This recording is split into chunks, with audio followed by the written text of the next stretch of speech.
Welcome to episode 42 of the Dunkin' Donuts Push to Shout That's podcast. not what it's called. I am your host tonight, Brutal Compounder, and I'm joining me, Skippy. the lovely, the beautiful, the charming Skippy Sigmatic. Yes, all those things. And we've got stuff to talk about: video games, not video games, and a journey into the pits of hell itself. But before we get to that, Skippy, what's new? Tell us. Well, I've done two video episode games this week. 42 I, of the in Dunkin' anticipation Donuts. of Metal Gear Solid 5 finally coming out, I've decided to pick up and play Ground Zeroes some more. And I was at times frustrated with that game, but also having fun with it. There's something about Ground Zeroes that I feel like Ground Zeroes actually isn't that great of a representation of what Metal Gear Solid 5 will be like, because the gameplay, although the gameplay is the same, it seems like it's reliant lot on more stripped down. memorizing like, here's where the guards are, here's the paths in, it feels more like if you're trying to get a good rank on the mission or whatever, that you just need to memorize the path that you need to take, that's the best path, and where all the guards go and all that. And that I feel like Metal Gear Solid 5 is like the opposite of that, and because like it feels like a lot of that is reliant on kind of random events, sort of semi-random, where like you just can't anticipate some things happening. Like maybe an enemy's just going to drive up in a Jeep and you didn't see it coming at all, and that just doesn't happen in Ground Zeroes because it's all very, very scripted.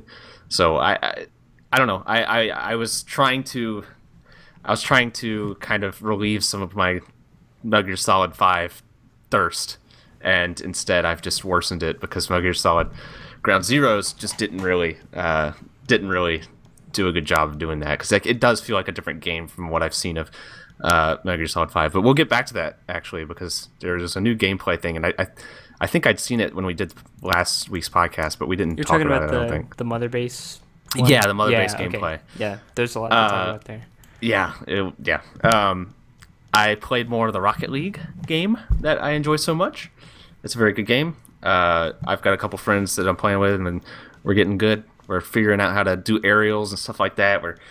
We're pros now, basically. But I do like that game a lot. It got patched. They've changed some really small things, like they added a new stadium, they added some new decals and stupid stuff like that. But yeah, it's same game we all know and love. Not much to say about it, but I am having a lot of fun with it. I've put a lot of hours into that already. I finally got around to seeing The Godfather. Really? Yeah, Just the first one? Yeah, just the first one. Somehow I'd made it this long without seeing The Godfather. I'd seen bits and pieces, especially like the first few scenes, which are pretty long scenes. But no, I finally watched it all the way through. I enjoyed it. It's a good movie.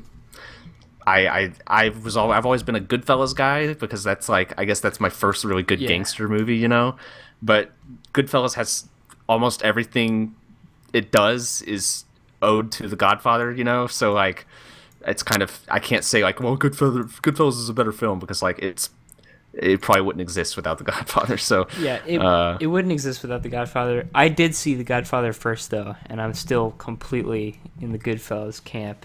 If we're setting up tents, pitching tents, I'm pitching mine in the Goodfellas camp. Yeah, I mean, and that's the case a lot of the times when you have Godfather is, I think, early 70s, and so Yeah. You're comparing a movie that was made, I guess Goodfellas was 2 decades later, right? So Something like that.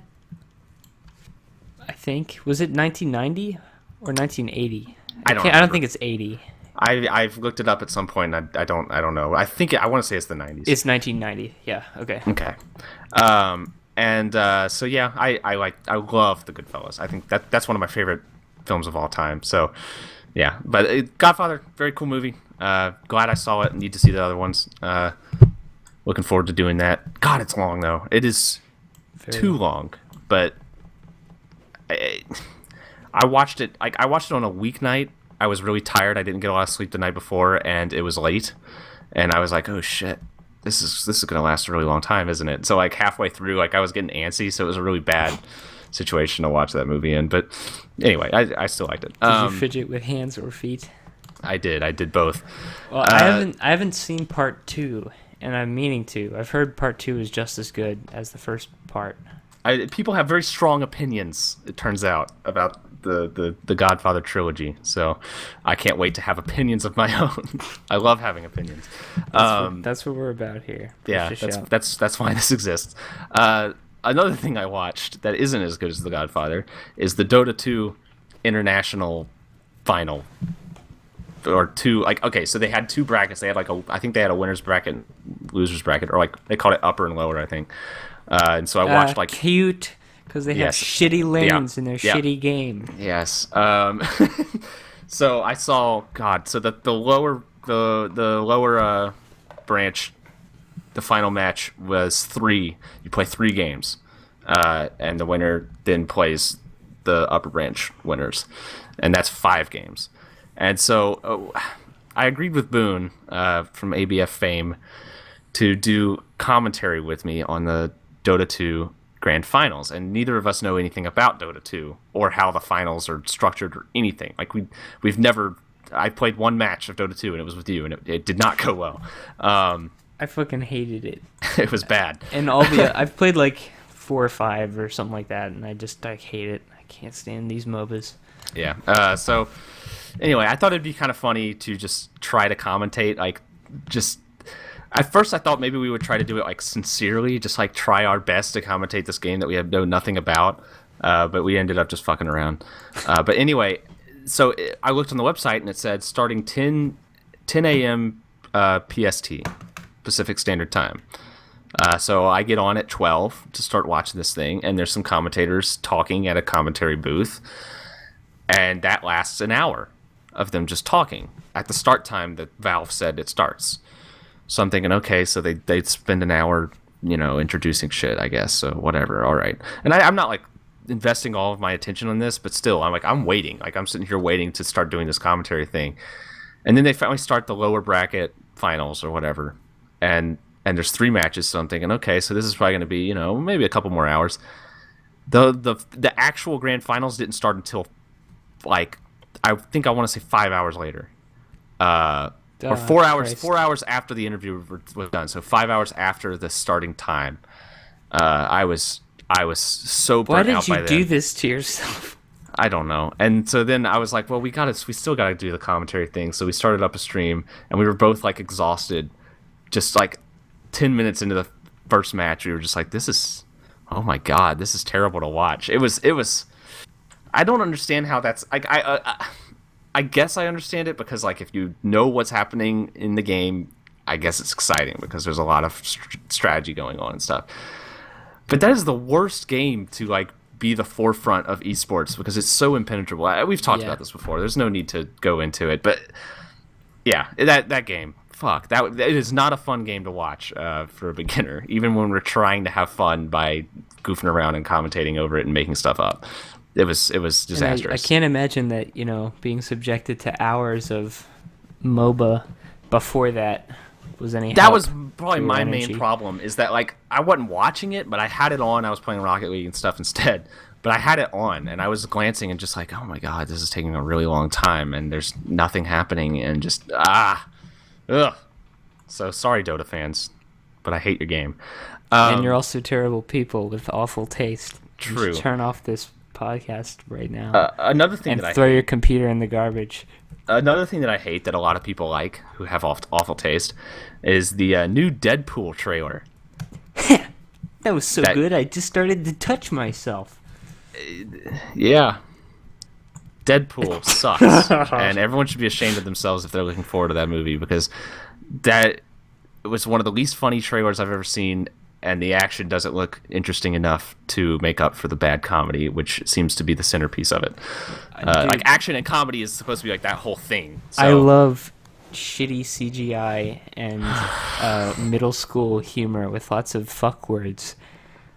Remember the funny joke where he's like, an ugly avocado fucked a old man, Utah, whatever. So what I didn't realize is that this was like a big deal because it was going to be the first R-rated major R-rated superhero film or whatever, and I didn't realize that when I watched the trailer, but then I just quickly realized it because they kept saying fuck, and showing violence that was quite gratuitous, which I don't mind, but it was stupid. But the shining point of the trailer is something that you already mentioned, which is there's a good joke immediately followed by such a bad punchline that it ruins the whole thing. And it's very small. Like, this is a small little gag. Like, it's something that just doesn't even need to be. But this is what they chose to end their trailer on. He spins around in the air and shoots 3 guys through the head with 1 bullet. Really cool and all that stuff. And then it does a close up of his face, and he holds both. He's holding 2 guns, akimbo, I guess. He holds them to his face like he's going to blow the smoke away. And instead, he breathes it up.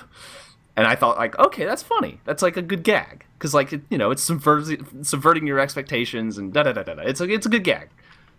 And immediately afterward, he says, "Oh, I'm touching myself tonight." Yep. That's Deadpool. Ryan Fuck you, Reynolds, Deadpool fans. ladies and gentlemen.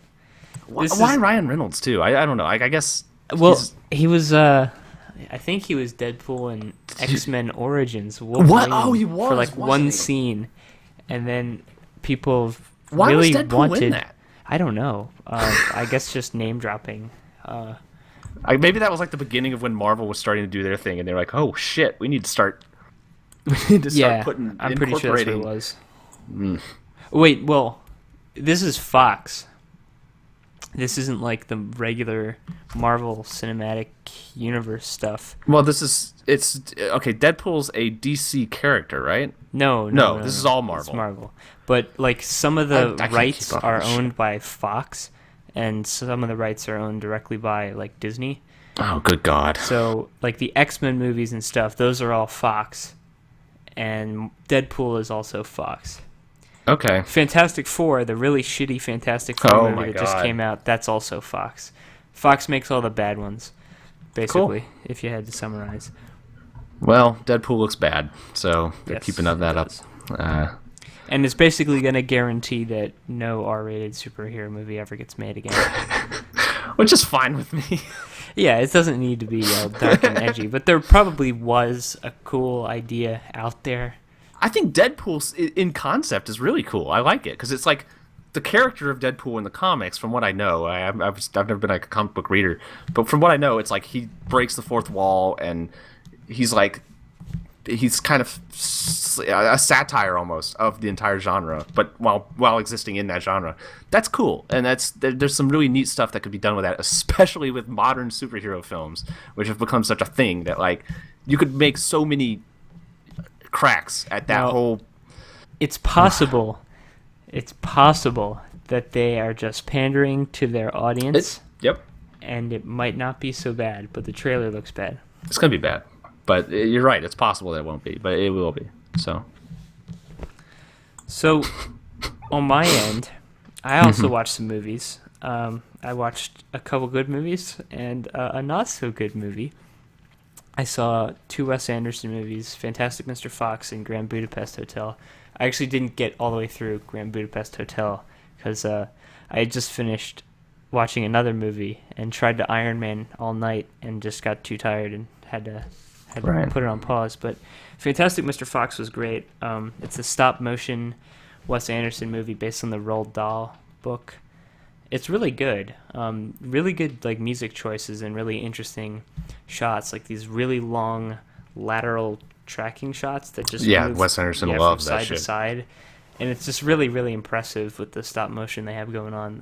Henry Selick, the director of Nightmare Before Christmas and a ton of other shit, Coraline, did the stop motion for it, so it's all tight. But it's good. It's really good. Better than I expected. His style is interesting to look at. It's pretty hipster, but it's not bad. Like it. I mean, Yeah, it's not. It's quirky for the sake of being quirky, but he's so good at it Yeah, it that works. it doesn't. Yeah, it doesn't feel heavy-handed or like pandering. Because the thing is, he's also been doing it for so long that like. it feels like it's actually his style that he wants to do. Yeah, like he didn't invent quirkiness as a thing, but he has. A lot of the reason that you see like quirky indie games and films and stuff is because of him pretty much directly. Like they're kind of playing off a lot of stuff that he created. So Yeah, he's got a neat style. Neat. Actually, I'm not sure. We might have talked about Fantastic Mr. Fox last week, but I don't think so. okay, I might just be having some weird head fuck problems. But Grand Budapest was last night, so that's new. Anyway, the main event. I saw another movie, and a little film, a precious little film from Adam Sandler himself, Oh no. Jack and Jill. Oh no. Yeah, I watched it with Carlos and Michael, and we all synchronized it and watched the whole thing, beginning to end, no pauses, no breaks. It was an experience, I got to tell you. So, okay, there are lots of videos online of people talking about how bad Jack and Jill is, because it really is horrible. There's like Half in the Bag, there's H3 Productions that have video on it. There's lots of people who will tell you there aren't jokes in this movie. They don't do jokes. But I always sort of figured that it was the kind of cynical, sarcastic shtick that these like Sure. critics do. I mean, I love both of them, Half in the Bag and H3, but you know, that's something that they would say, that it has no jokes, kind of exaggerating. Yeah. But there literally aren't any. I'm being 100% serious. There aren't jokes. I'll just describe a scene. They're at Thanksgiving dinner, and there's a kid who likes to tape meat to his body, and there's a homeless man at the table for some reason. And the scene goes on for like 20 minutes and nothing happens, and they just kind of look at each other and make noise, and it's really confusing. And then there's a scene where Jill just shits loudly behind a door for like 5 minutes, and Adam Sandler's talking, and it's like, oh man, I don't want to fuck Al Pacino, and well, it's PG-13, they don't say fuck, but yeah, I don't want to get with Al Pacino because and just these obnoxious fart noises.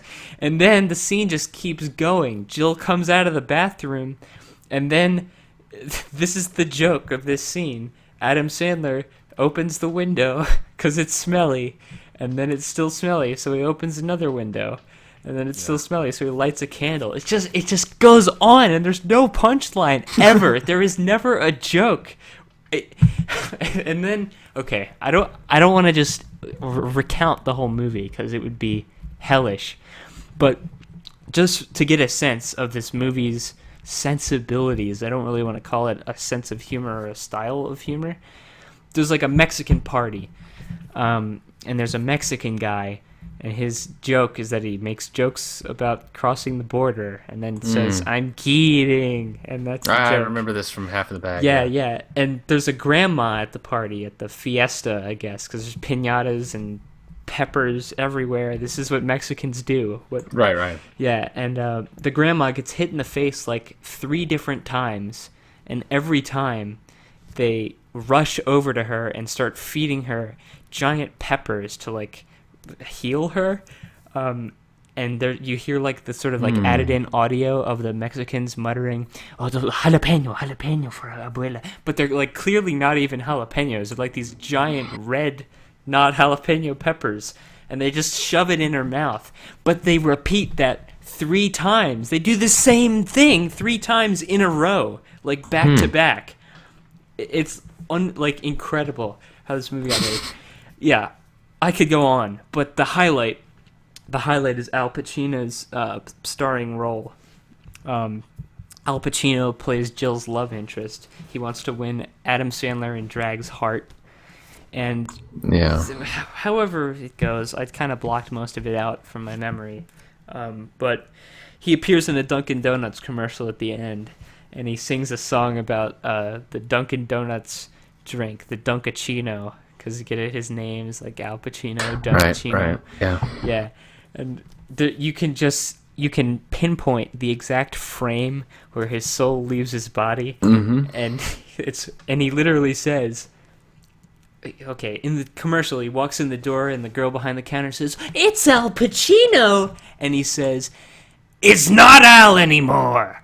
It's Dunkachino," and then he breaks into a song and dance number making reference to his different roles in films. Like, Oh. say hello to my chocolate blend. Jesus, it's a whole song. I'm not gonna sing it, but So we're like constantly reminding you of Yes. the really, really good, amazing roles that Al Pacino has done in fantastic cinema. that's gone Attica, down in history. hoo-ah, latte light. This whole trial is out of sight. That's the fucking song. I have it memorized, actually. I learned the whole song.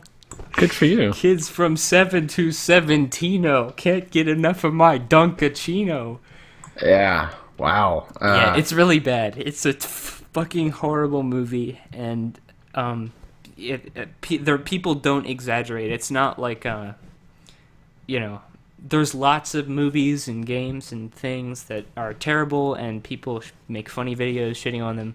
But really, there is no exaggeration when Jack and Jill is on the table. There's no jokes in the movie.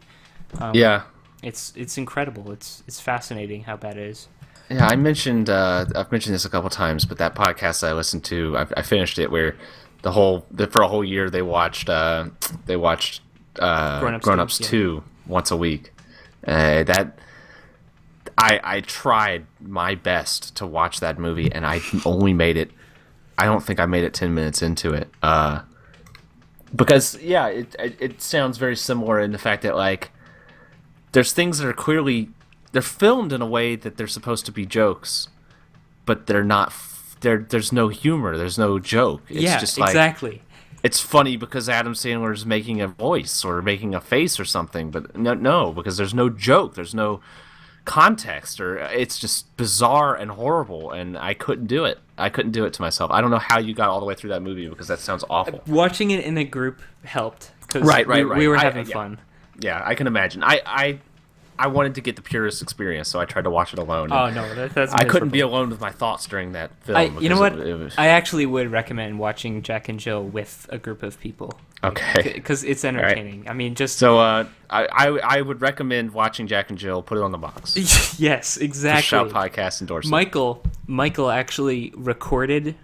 So we were talking, but he had like his notepad out and was recording every instance of product placement and logos that were in the shots. Like the whole thing. Yeah, he counted like 230 some, I want to Wow. say.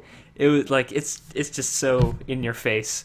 Like, here's the tray of Pepto-Bismol products, center frame, and look at all the 4 different American Airlines billboards, and the Royal Caribbean cruise part is the worst. They just literally half in the bag went into detail on welcome that. to Royal Caribbean Cruise. It's a commercial just in the. I mean, the Dunkin' Donuts too. It's just a commercial. Yeah, something's brewing at D&D. Oh man, fuck that movie. Anyway, those are the movies. I did on video games. This podcast used to be about video games. Yeah, those Remember things. that? I got more into Melee. I started playing it more seriously.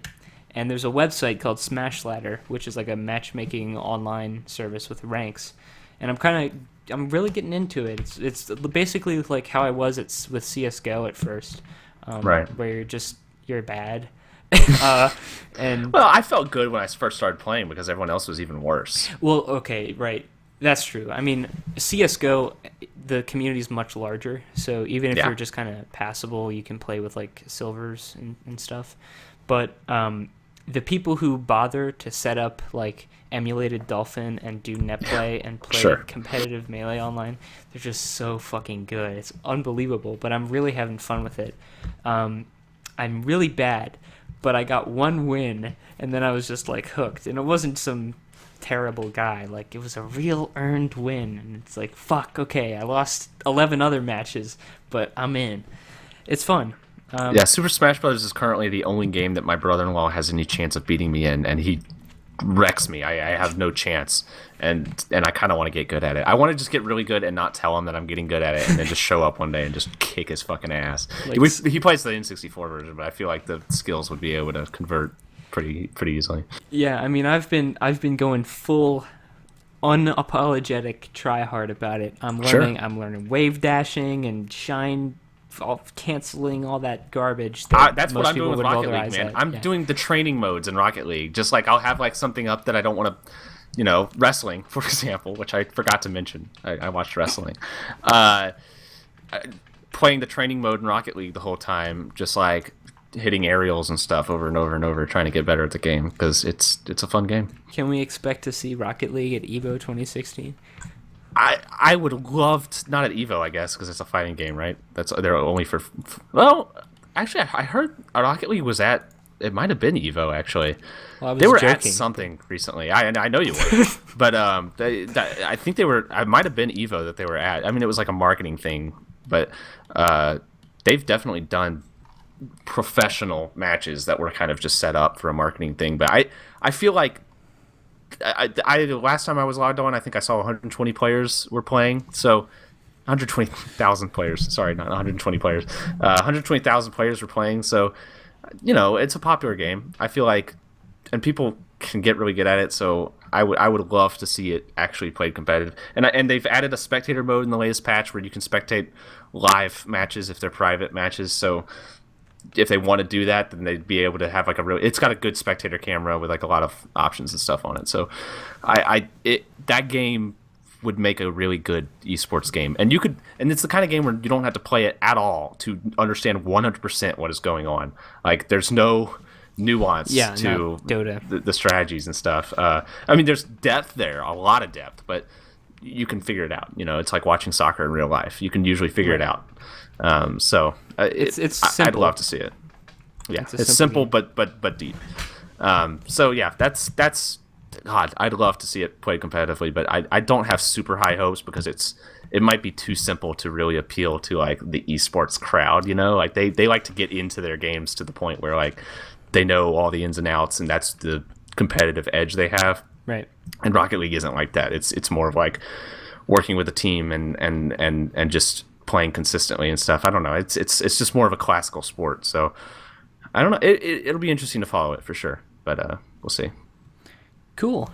So now that the story of our lives are out of the way, Yeah. let's talk news. What's up? What's new? I there's a few things I wanted to mention that we forgot to mention last week that happened during the conference thing, the Gamescom stuff. Okay, let's play catch up. Homefront, the new Homefront game that was announced like I want to say 2 or 3 years ago, is still apparently being made, and they had a trailer for it, and it looks just dumb.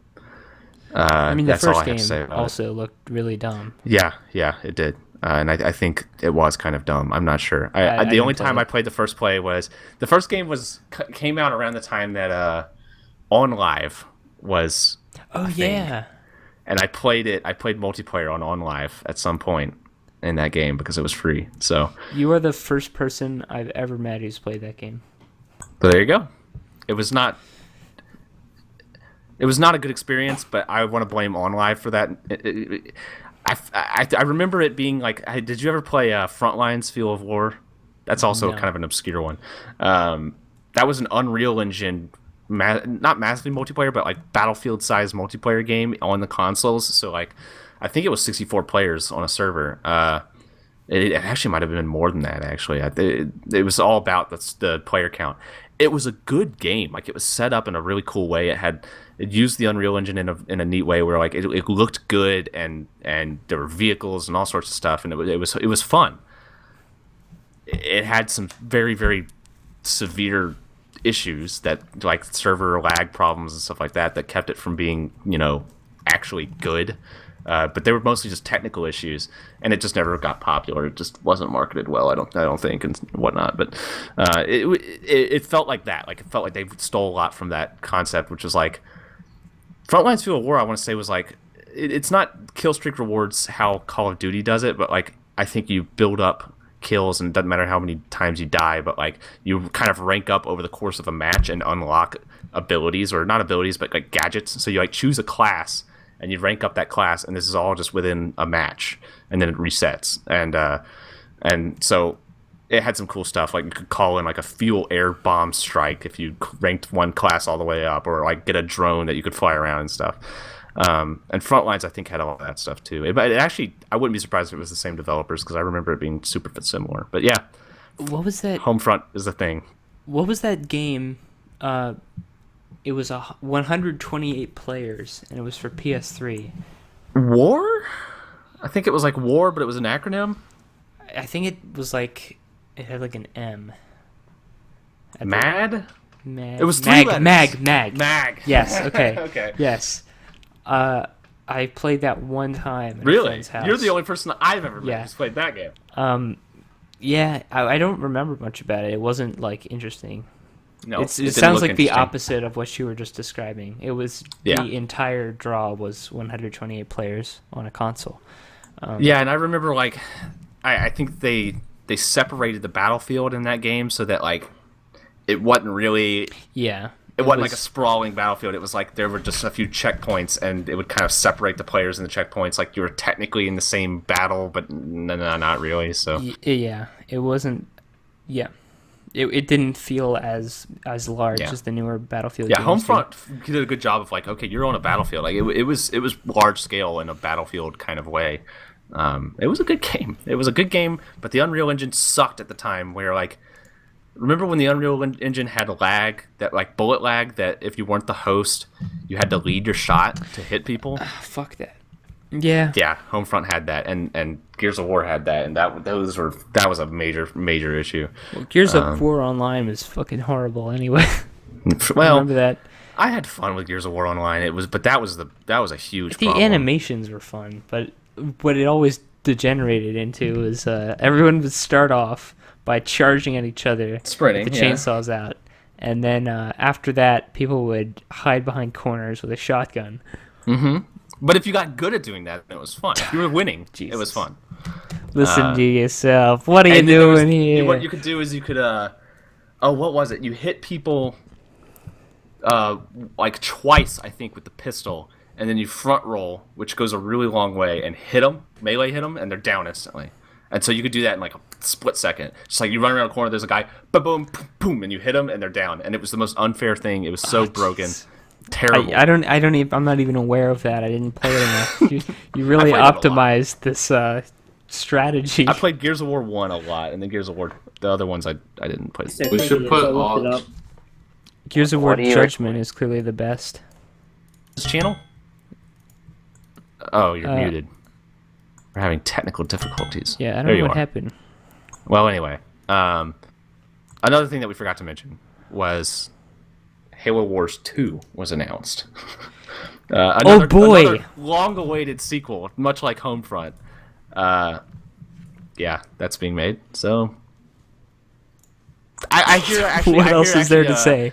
I do hear that like people are saying like, okay, this could actually be good because the developers have a lot of like RTS experience, and it's not like the original Halo Wars. Like I think they're taking it in a completely different direction, and really like the Halo universe is perfect for an RTS. So actually, Halo was supposed to be an RTS to begin with. So Really? you know, it could actually be good. It could be unironically a very good RTS. But it's weird that I it's could Halo see- Wars 2.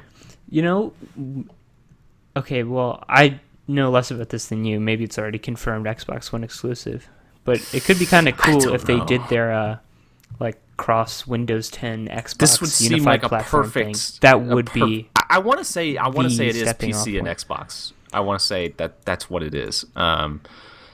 But I can't say for sure. because yeah, like a Halo RTS. It's the idea itself is not like offensive or Not at all.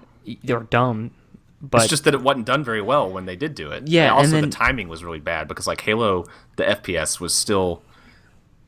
It was like fresh in the mind, but like Yeah. not. Like that was a weird. It was just weird. So I'm surprised that they don't just completely rebrand it. But Halo Wars 2, it's literally called Halo Wars 2. So yeah, I would play it if it was on PC. I'd buy it.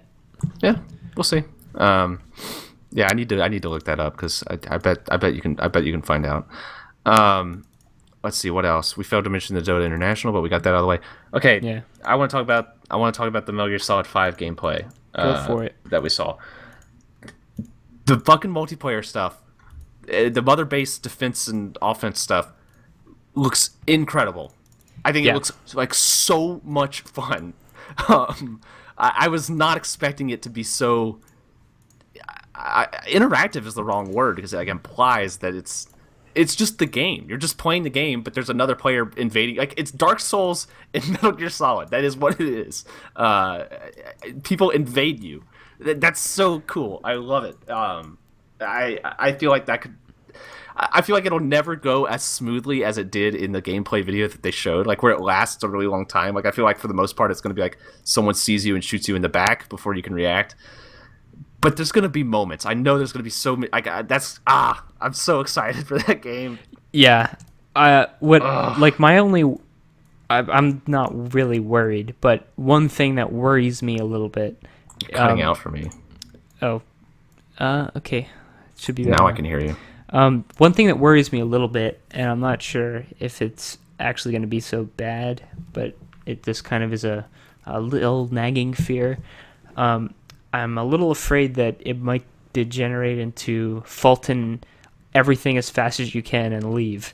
Like, I don't think... I think they'll probably balance it fine. And it seems like the Defender has the tools to really put the pressure on invaders. Yeah. That they have the ability... The coolest thing to me was that you actually get the benefit of having a large staff. They'll identify where the invader is to you. Yeah. It feels cool to be like on the other side of that classic Metal Gear setup. Yeah. Where normally everyone knows where you are once one of them sees you, but now, you get to flip the script. It's cool. Mm-hmm. I really like this. I'm so excited. Everything else they showed is also amazing. It was a fantastic trailer. Like once again. I have severe doubts because the team that their multiplayer experience consists of Metal Gear Solid 3 online, Metal Gear Solid 4 online, and Peace Walker online, which like I've heard okay things about. Like I think 4 and Peace Walker actually, but like they're not exactly shining moments in multiplayer gaming history. 4 was kind of generic, a little bit cool, Yeah. but I didn't actually play. This is just hearsay, but I did play the Peace Walker online a bit, and that was really fun.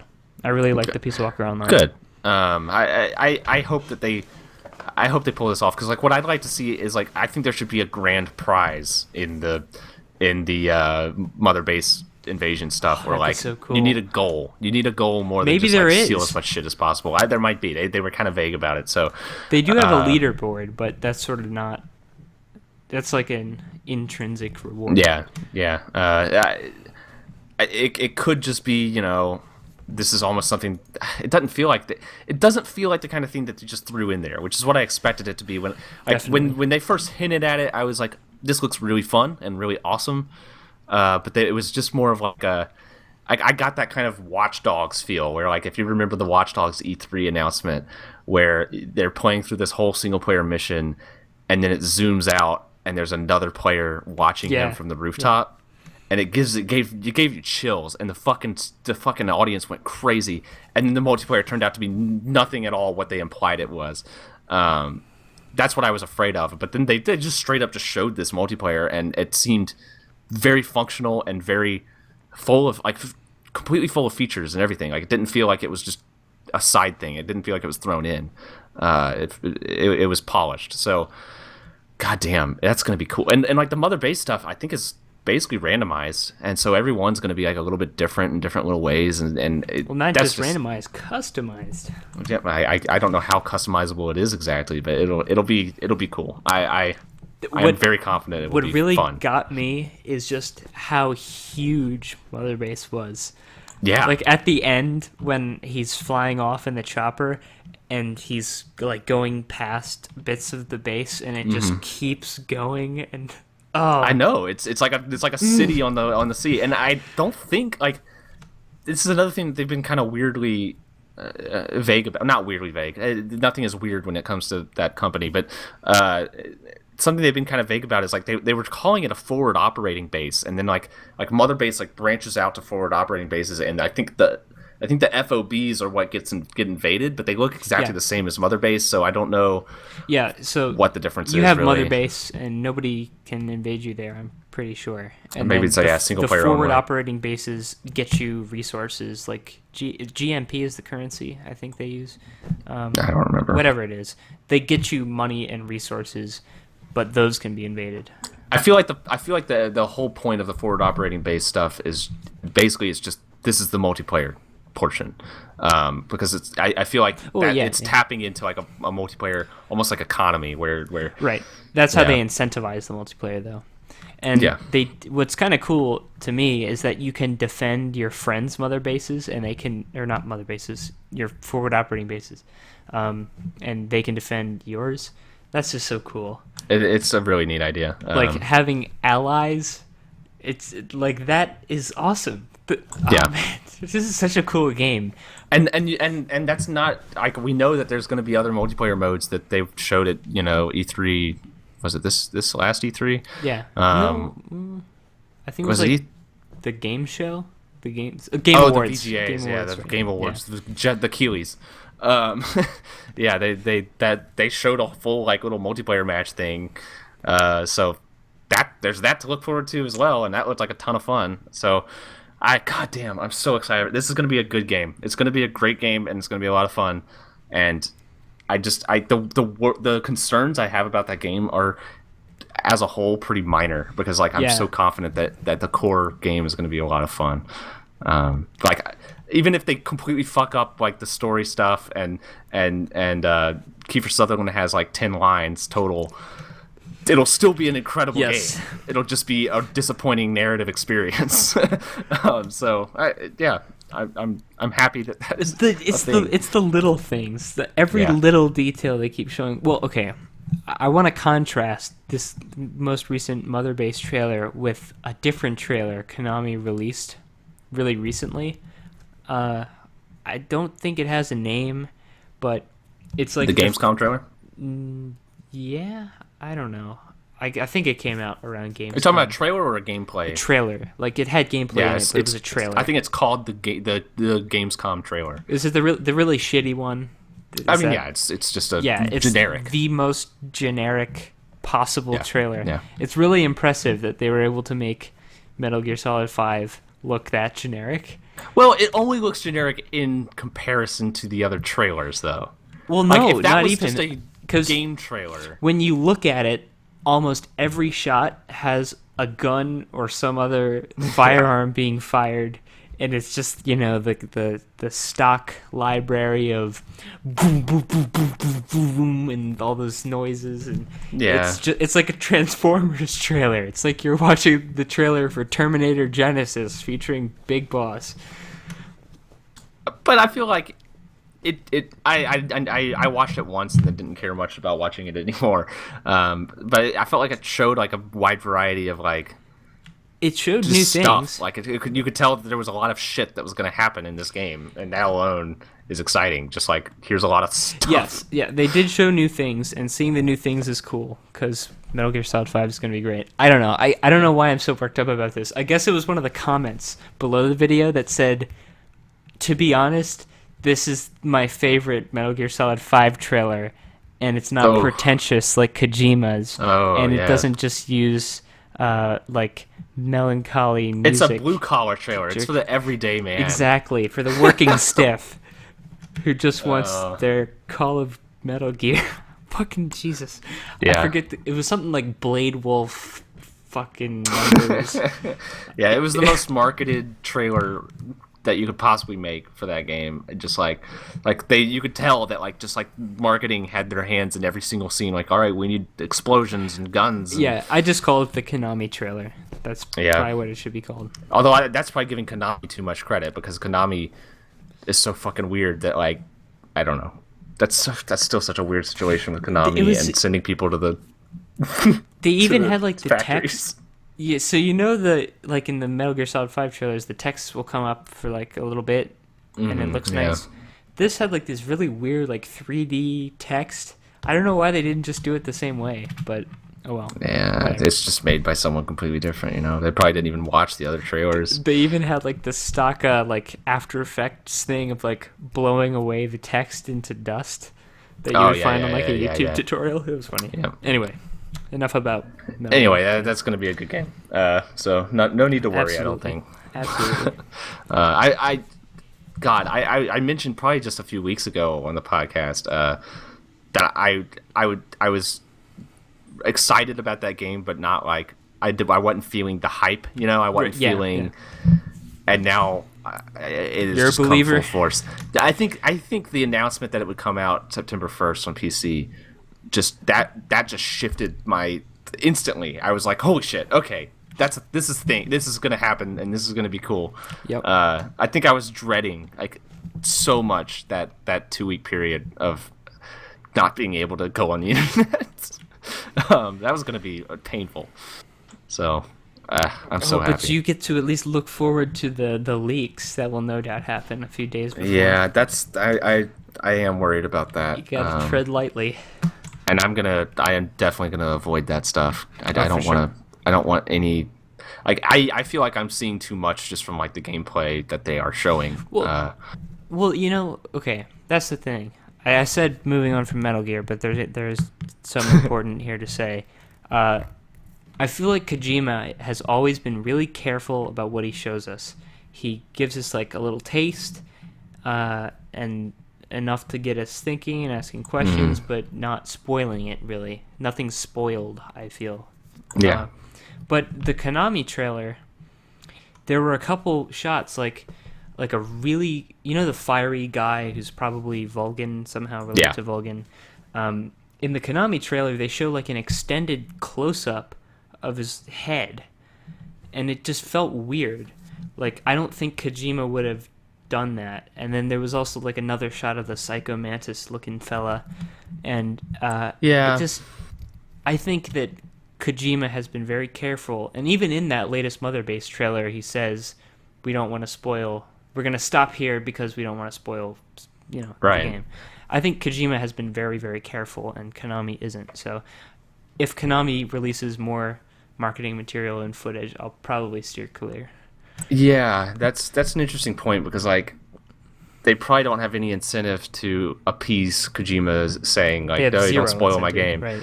So yeah, that stuff. I don't feel like anything was actually spoiled in that trailer. But what you mean is like you don't feel like you should be seeing these extended shots of these characters who have until now have basically just been like, here's Right. here's just like a glimpse. They show you Code Talker talking and saying that Skullface wants to Yeah. become a nuclear power, and it's like, oh man, that killed a little bit of the mystique of that character to me, actually. Yeah. So oh god, we're getting to the point where we are gonna have to start avoiding stuff. I'm nervous. I'm end is nigh. excited. Really excited. God damn. This is a good game. A good year in video games. Yes, it is. I need to But- finish The Witcher 3 still. I haven't played it in a long time. I've just been waiting, I guess. I don't know what for, but Moving away from good games, Mm-hmm. tell us about Destiny. What's the scoop? So last week we mentioned that Peter Dinklage was being replaced by Nolan North for upcoming expansions in Destiny, and we thought that maybe he was actually his lines were being replaced, and I have confirmed his lines are being replaced. All of his lines in the game that are currently existing are being replaced by Nolan North. They're just going back, and That is really weird. that game is really weird. That company is even really weird now. I don't know what to think. The headline kind of the headline understand is Bungie to remove all traces of Peter Dinklage from Yeah. Destiny. I think the main reason they're doing it is because they want to make Destiny a unified experience from this whole 10-year period that they're under contract for, and to have the robot change voice would be weird. I feel like this is a weird solution to choose for that. Like, why not just? I don't know. That's so weird. I don't know. How much money do you think, I think- they fucking paid to get Peter Dinklage to voice that, and now they're just erasing it all? The And I know unification people thing complained is about it, but the unification thing is probably what's going on. That Yeah. they can get Nolan North for sequels and expansions pretty readily. And you know what? The Dinklage, I think they were willing to drop that and maybe even plan to replace him later. Because when you're trying to sell the first game, having a big name attached to it. yeah, it was clearly a marketing decision Yeah. to have him. Yeah, Because he wasn't setting the world on fire with his acting as the ghost. No. That wizard came from the moon. Wow. Great. Thanks, Pete. Yeah. I don't know. Yeah, that's not the weirdest decision by far that they've made with Destiny. That game has weird decisions that form its fundamental gameplay and style that Yeah. I don't understand to this day. What a weird thing Destiny is. I was so excited for that game. I really was. Like sounded so cool, and it really could have been. But I was excited for it too, but then it's the beta that people were like playing and going like, "Wait a minute, is this like a fifth of the game?" And then it was, and I was like, "Okay, nope, it was almost I don't want any more, part of that." 'cause Yeah, like a quarter. It's the same. The beta gave you every mission type. I'm It was pretty Earth, sure. right? Yeah, well, it just- was all that is- Earth. Yeah, it's true that there were more areas and stuff, and that it was literally a fifth of the areas, but there aren't like different mission types or things to Right. do outside of what's in that beta. Like it was all just the same, but in different places. It's a shame. It was a cool universe, and It's a big shame, and in retrospect, and this is only in retrospect, because at the time when I heard Destiny was being made, and when I heard that basically Destiny, like what it basically is, it's like it's Borderlands made by Bungie. I mean, it there's a little more MMO aspects to it with an economy and all that, but the core concept is Borderlands. mechanically better than Borderlands, Sure, but just so much more disappointing in contrast to the ambition. yeah, and even like God, I don't like Borderlands style or writing, but at least it has style and writing. Yeah. Like, but It's one but of the yeah, most in aloof retrospect- games I've ever played. Yeah, in retrospect, like at the time, I was kind of excited because I was like, okay, cool, Bungie making a game like that's a good idea. In retrospect, Bungie never should have made a game like that. Like that's just not the kind of game that you put Bungie on. I feel Says you. I'm says sure me. they're very pleased with their 500 mil. I'm sure that it's a financially successful game that could have been more financially successful, but they're happy with it. So good for them. Also, someone reminded me of the Paul McCartney music video for that game, which is fantastic. And if you haven't seen it, you need to look it up. That is a really, really weird. I haven't that seen the music caps it video. all off. You I haven't haven't seen the seen music it? video, but I heard the song because it plays in the credits. Of the game. Well, you need to see the video Oh, of okay. of hologram Paul McCartney Oh, in the game. jeez. Okay. Yeah, you need to see the video. I feel like it is the perfect encapsulation of what a weird thing that game is, and how unself-aware that game is. Yeah. Okay. So- Hologram Paul McCartney. Yes, look it up. Highly recommended. So, oh yeah, okay. Next piece of news. We mentioned, I guess, a few weeks ago, there was an interview with a CS:GO player who said, "Oh yeah, we're all taking Adderall. Yeah, you know, Synthesis. why wouldn't we?" And now ESL has officially begun implementing an anti-doping policy for their esports players. They're going to do. It's basically like any other sport where they randomly drug test. You know, it's not. There's not a lot of drug testing going on, but it's completely random, and they still allow you to have prescriptions. So basically, everyone's going to be prescribed for ADHD now. Of course. But yeah, Adderall is banned because of whatever the active ingredient is in that. And then, funny enough, okay, weed is banned for being used in the actual competition, but they say that it can. They specifically say it can be used recreationally outside of the competition, even if it's within like 2 weeks or whatever. And So- I was thinking, like, wait a minute, in the weed test, like for the drug test for marijuana, I think there's like a 2 week period or something where like you're supposed to be able to be tested positive. So like, how are they going to know? It's I mean, it's levels. They can see based Sure, on how well, much, but the actual who, answer- Who is? I'll let you go in a second, but who the fuck is smoking weed before their get an professional edge CS:GO games? Okay, I don't know why they even bothered, but yeah, that is a thing.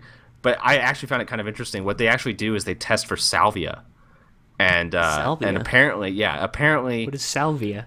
salvia is like it's like marijuana but more but stronger and legal. I don't know if it's still legal, but it was legal for a while. Is it one of those like artificial synthetic?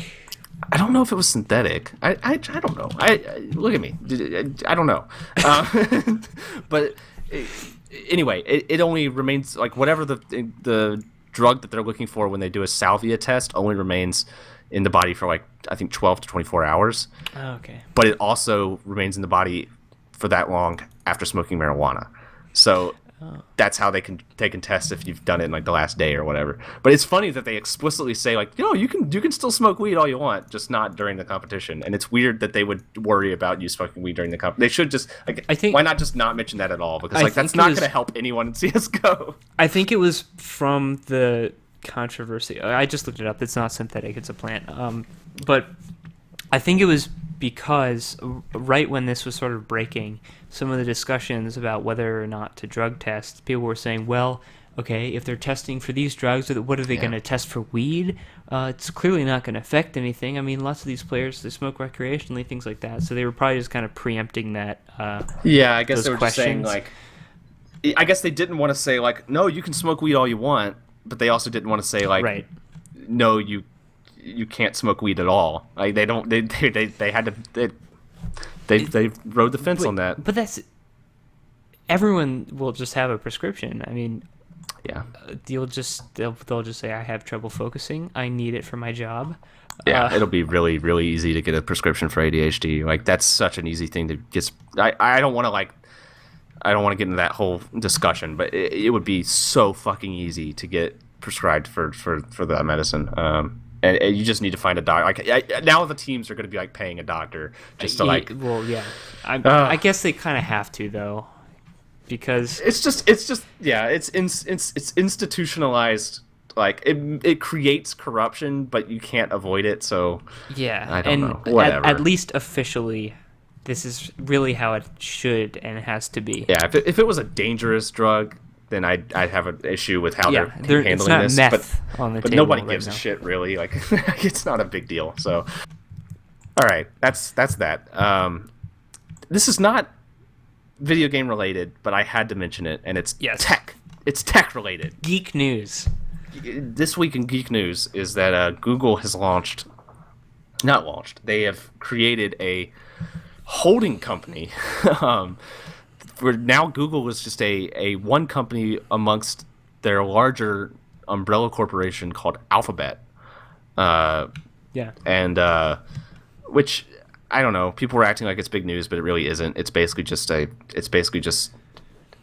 change in. I was surprised that it took this long.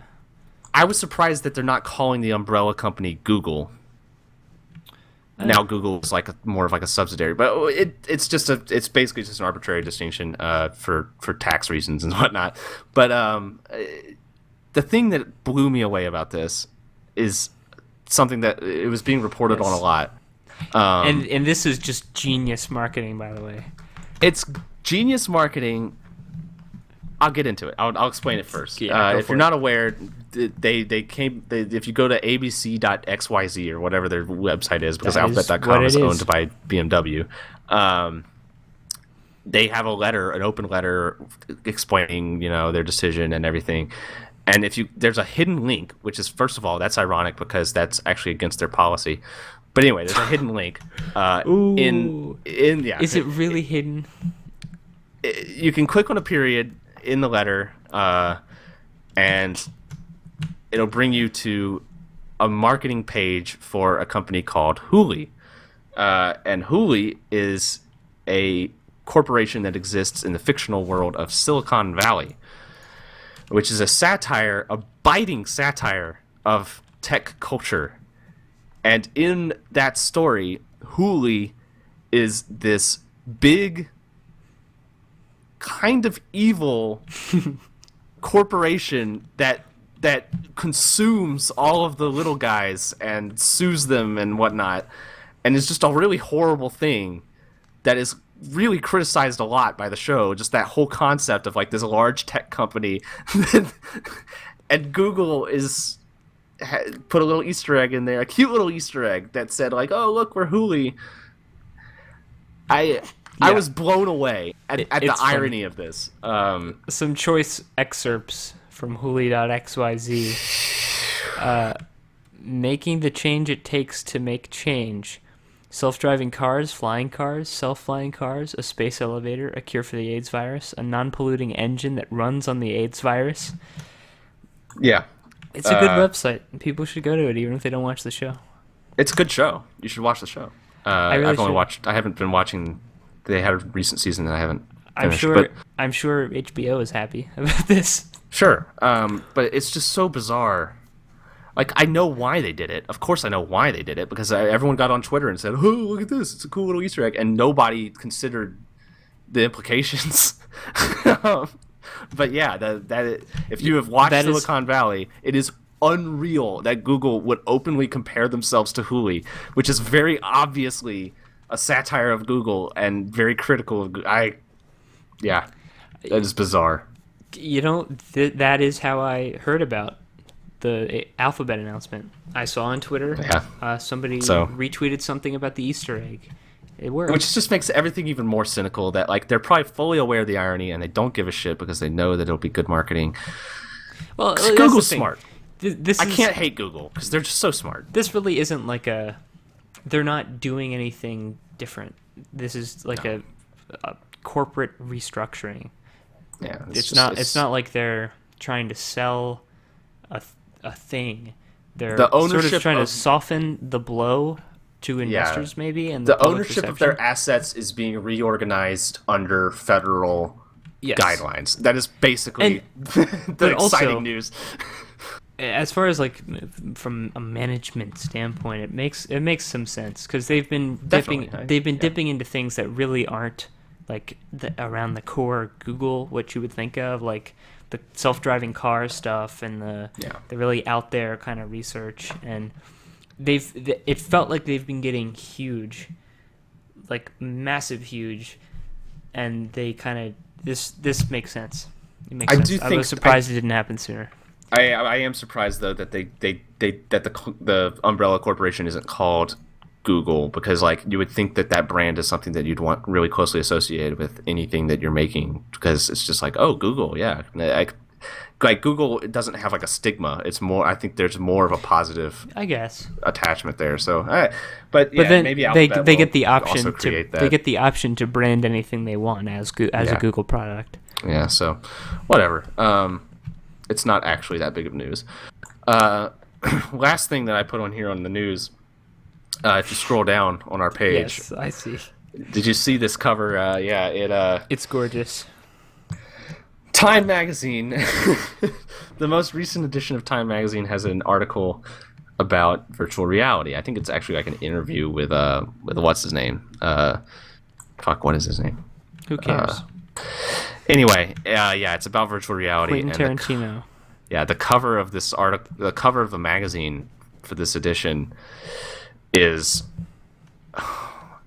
a slightly overweight, pale dude not wearing shoes, floating in the air above a beach while wearing Oculus Rift. And wearing an ill-fitting knit baby blue polo, or is Yes. that puke baby green? I don't know what it is. I'll call but it doesn't baby matter. blue. We'll call it baby blue. And Palmer. and jeans. Lucky Palmer. There we go. Palmer Lucky. Okay, sorry. Wait, the name? I thought that's I his thought you were saying like some obscure fruity No. name of a color. No, like, Palmer Lucky is the guy who runs Oculus. like fuchsia or turquoise, but like No. like Palmer blue. But the guy does have maybe not the best sense of style, but who am I to judge? He's the schlubby man-child, and he's frolicking through the beach with his virtual headset. Yeah. It's funny. It's just It a is funny funny. picture. It is funny. What was really funny is like when it first came out, a lot of journalists were really freaking out about this, like legitimately like angry and upset because they felt like it was Oh, holding come on. back virtual reality. But I think they're real. Like I think it's misplaced because I think that their worry is legitimate in that like there's a stigma attached to virtual reality where people aren't going to be like, oh well, this is weird and I don't like where the world is moving, where people are immersing themselves in other worlds and all that stuff. that stigma is very real, and I think that is going to be a problem that VR has to overcome. But I don't think that Times Magazine creates that stigma. I think it's just a reflection of that already existing stigma. But regardless, VR is going to be a thing. It's going to be a thing, and it's going to be big. I can almost guarantee it. But it is a funny cover. You should look it up. It is how people see virtual reality. It's I guess like your average Joe, the working stiff we were talking about earlier, who's going to buy Metal Gear from the Konami trailer. The working stiff will see the person they expect to be wearing virtual reality headsets, and they'll say, I think I know what this is. Let me check it out. It's understandable from one glance, and then they might read the article. From a purely, I guess, artistic standpoint, the cover's terrible. First of all, it's not a good Photoshop. It's actually it's an atrocious Photoshop. It's like a magic wand tool. One click, they just like the lighting doesn't match Yeah. up. They didn't make a shadow or anything. But also, just like conceptually, the whole idea of virtual reality is that it can be anything you want. And this is just a dude in some jeans at a beach, which you can do in real life very easily. So I feel like they're missing the point. And if you want to be like, okay, escape from your real life and enter paradise, then like put him in like work clothes or something. Like he just came home from work and he's trying to enjoy a day at the beach or something. I don't know. It's just a really bad cover all around. But it is funny. Lots of funny, stupid shit happening in video games right now. Yes. Oh. Speaking of Moving funny, on from stupid VR. shit? No. Okay. Because, I made a funny joke. It was really hilarious. It really rocked the world when I said the guy's name was Quentin Tarantino when it wasn't. But speaking of Quentin Tarantino, Oh, yeah. did you see the new trailer? I did. for his I did movie? see it. It was cool. It is cool. I'm surprised at how much like Django Unchained it looks. Yeah, it I'm feels kind of like how similar Pulp Fiction was in style to Reservoir Dogs. It kind of feels like that connection. Yeah, because like it's obviously not the same thematically at all, Right. but setting wise, 100%. I that surprised me a little bit because I thought I don't know. I don't know if that's like a. I guess it's both probably. I was gonna say I don't know if it's like a marketing move or like a personal preference move. I think he basically does whatever he wants. And Yeah, but Django Unchained was really, really successful. Yeah, so. 'cause there's little Western elements in all of his movies. Like there's the there's music from Westerns in definitely. Inglourious Bastards. There's what was it? There's like some of the standoffs in Kill Bill. Sort of like Reservoir Dogs, the Mexican standoff there. The plot of Reservoir Dogs in a lot of ways is a Western plot. And definitely. then he definitely proved that he can direct a good Western, and he probably enjoyed the shit out of it and wanted to do it Yeah, again. I think he did, definitely. So I do think it's probably mostly. I mean, and Quentin Tarantino is the kind of director that's just gonna be like, I'm gonna do what I want. That's the whole appeal of Quentin Tarantino. Yeah. So, yeah, I'm really glad it looks this good. is getting made because Yep. it was so close to not. Really? Yeah. Well, so I haven't heard of any. The script got leaked. The entire script to the movie got leaked, and he was obviously furious, as he should be. And he basically said, "Well, I'm not going to make it now, and we're just going to have." I vaguely remember this. We're just going to have a table reading of it at a live event to a small audience, and that's going to be it. Then it's going to be gone. But he decided to make it in the end, which is awesome because it looks great. It looks like it's going to be another solid entry in the Tarantino canon. Yep. Yeah. It kinda- Tarantino. It kind of reminds me of that mission in Oblivion, where you're in the house Oh. with the murder You know what? mystery. I don't Yeah, know what the movie's definitely. actually about, but it's like locked in a house. This I'm kind sure of that pulpy, there is some. I bet there is some common origin there that we're not aware of. I don't know. Yeah, obviously Oblivion didn't originate that. That's, Yeah. that's just what I know it from. Yeah. You But know, anyway. just the locked in an enclosed space scenario with an interesting mystery, and Yeah, the it's gonna snowy be cool. outside setting seems like it's really gonna. Oh man, I I don't hope know. he plays with that a lot. Yeah, I don't know what exactly it's gonna bring to it, but man, just kind of picturing the pot boiling inside, and then just outside being boom! It's gonna be great. You're clearly very excited. I am. I'm really glad. Speaking of Tarantino, I skipped through a developer commentary for Hot Fuzz because I was watching those every frame of painting videos, and the one on Hot Fuzz or the one on Edgar Wright. Edgar Wright is a very, very good video. It's my favorite one of that series, and I highly recommend it. But it kind of made me want to watch Hot Fuzz again, and I was like searching for it or something, and stumbled across the commentary, and I started just kind of skipping through it and listening to it. It's a commentary between Edgar Wright and Quentin Tarantino. Interestingly enough, yes. Okay, I have to watch this. Yeah, and it's a full commentary, and it's not like they're not. I don't think they ever really like comment on what's happening on the film, so I don't think it's one of those things that you necessarily need to watch the film with it. Like I don't even think they start with like a timing thing or anything. Although I guess it was supposed to be on the DVD, so. But they discuss a lot of like Tarantino goes into detail discussing some of the work he's done, and I didn't listen to the whole thing. I was skipping through it, but I do plan to. He mentions in Reservoir Dogs that this is really cool. The diner scene, the diner scene where they're at the end of the diner scene. Tip, yeah. Yeah, at the end of the diner scene where they're calling out Steve Buscemi and the boss guy is there counting the money and stuff. If you watch Tarantino, which he's one of the characters at the table, if you watch him, he says in the commentary, like, I was in full director's mode. I was not playing a character at all, and you can clearly see me like reacting to actors nailing their lines. And if you watch it, it is like watching it now is the most obvious thing in the world. Like it's like, how did I even miss that? But obviously your attention isn't focused on him. But like he's sitting there like laughing and like just blatantly reacting to these actors saying their line. And then like he raises his hand at the end of the last line to say cut.